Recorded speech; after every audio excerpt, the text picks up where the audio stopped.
YouTube, what's going on? It's been a minute. Coming to give an update on this Christmas Day 2019. Merry Christmas to everybody and Happy New Year. Thank God for another day, another year.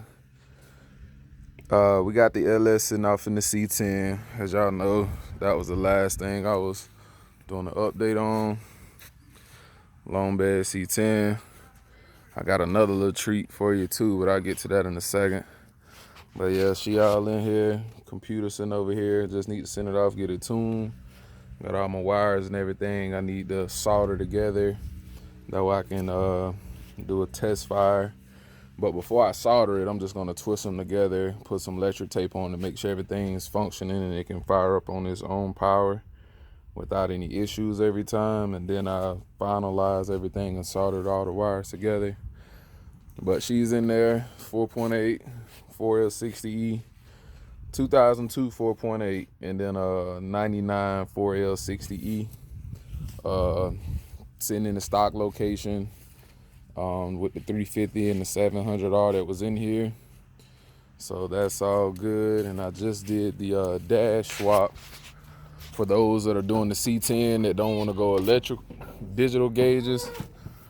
You find the cluster out of like 90 through 91, Suburban, Blazer, 3500, C10, whatever they are. Diesel may even have them, but it has the electric speedometer on the back. It's not cable driven. And I got the pin out for it to make it work. Shout out to Lonnie Puppet Kicker, I think that's his name. He has the 84 short bed C10, and he did this after doing the Teletronics gauge swap.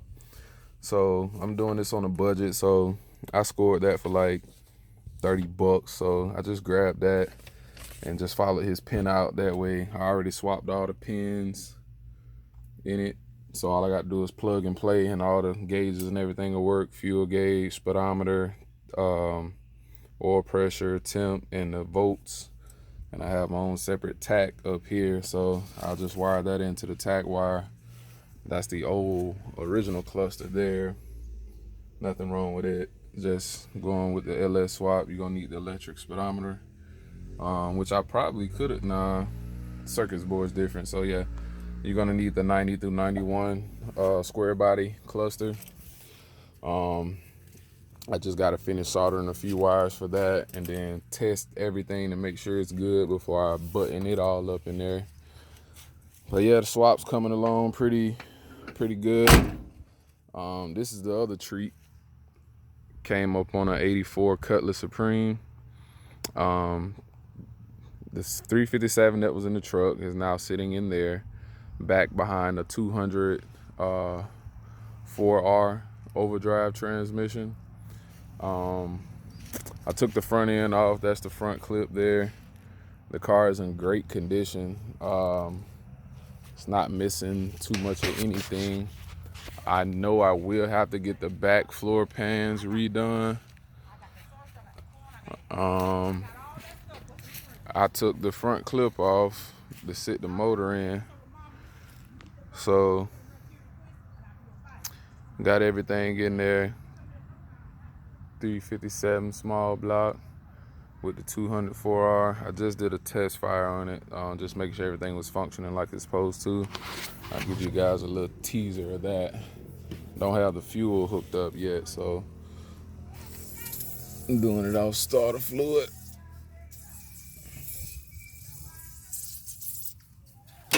Give y'all a little test tease. 700R trans. Got about 3 of those, but I'll show you the insides before I do it. Insides, sun's pretty bright, but insides is clean. It's navy blue, not missing anything. Bench seat, well, not bench seat, 60/40 seat. That's the cluster, but I got the rally pack gauges in the house. Gonna do a dash swap on this one as well. Overall, came with the Cutlass rallies. You know what I'm saying? Nice solid car. Shout out to LS Chevy Rider 254. I think we doing the same builds, man. You got the short bed C10 and the Cutlass, and I got this one. It's gonna be carbureted for now, but with this one, my plan is to go tune port. Have a setup off a 85 Corvette. I want to go fuel injection with all my cars from now on. I don't really want to do carburetor, but I mean, as far as, you know, just getting it movable and drivable, it's gonna be like this for now. But the next update on it will be, once everything is running, is to do the tune port. But here's a little test tease. She does fire off, but you know, she's only running on starter fluid, so it's only gonna crank for that second. And it's real loud, no exhaust manifolds on there. I'm in search of some of those now, like off a mid-90s truck, or if I can find a decent set of headers for a decent price, I'll jump on those. Because I had the ram horn style manifolds right here for the small block, but they don't clear. So I'm gonna have to find some different ones. I have actually 2 drive shafts. That's one there, and then I have this one here. That one is the original one that came with the 200 4R. It may be like a quarter of an inch longer than this one, because this one, it was originally back with a 350 turbo short tail. So I'm not sure the big difference on it, but I'm gonna run with the one that came with the 200R up there. That's the radiator for the C10. That's the 5th rally wheel. That's the front core support for the Cutlass. It's been painted and primed. Got it looking new. Front bumper. Got all the parts and everything for it. Got new fender wells for the C10. Well, they ain't new, but found some that were rust free, sanded them down, and painted them. Not worried about the under part, but as long as the engine bay part is good, we all good on that. So yeah, that's just an update, YouTube. Gave y'all a little test tease of the Cutlass. It is cranking and running on its own power. Just need to finish wiring everything up. That was a simple swap. Now I just got to get everything put together for here to try to do the same thing and see if it'll start on its own power. So next video coming will be a test fire, maybe this weekend, hopefully, and I'll upload another video. But yeah, these are my 2020 projects. The Cutlass, I just wanted a Gbody, so you know, it's gonna be somewhat like a daily drive. It's not a street car by any means. The pickup truck is gonna be the same. It's the first time doing the LS swap, so you know, I just want to see how everything functions later on. Because I thought about doing the LS swap on here as well, but then I ran across a set for the tune port, and I was like, that was kind of interesting. And that'll be kind of different. Tune port injection in the Cutlass, and keeping the first generation of the small block, because this is a rebuilt motor.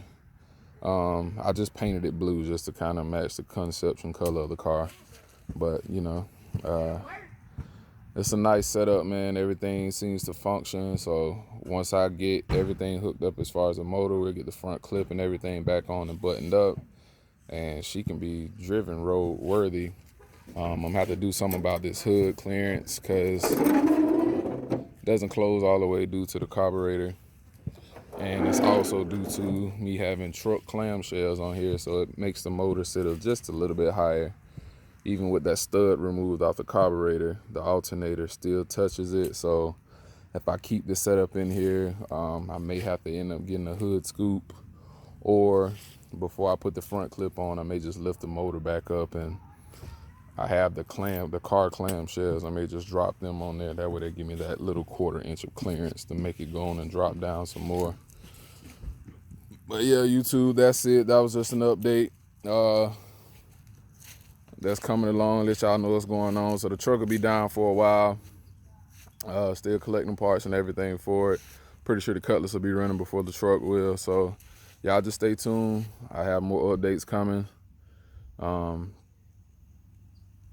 If anybody got anything they would like to see or know about the 350 small block swap in the Cutlass, be sure that you can ask. And therefore, same thing with the C10 if you got any questions. Peace.